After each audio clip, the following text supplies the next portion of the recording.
তোমরা আম খাওয়ার পর ওটার আটিকে ফেলবে না। এটা দিয়ে তোমরা খুব সুন্দর জিনিস বানাতে পারো। সবচেয়ে প্রথমে একটা বড় পোকার নিয়ে আটিটার মধ্যে 6টি ফুটো করে নাও। 4টে পায়ের জন্য আর বাকি দুটো চোখ আর লেজের জন্য।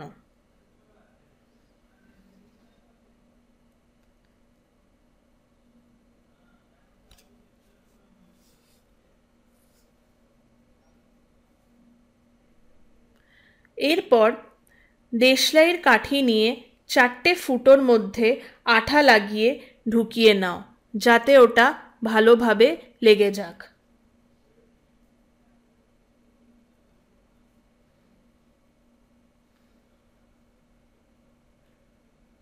এটা ওই 4টে পা হয়ে যাবে সেই জানোয়ারের।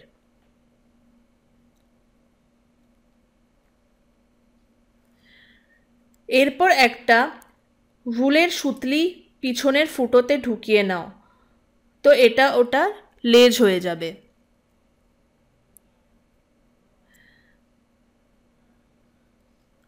আমের আটির পশুটা তৈরি।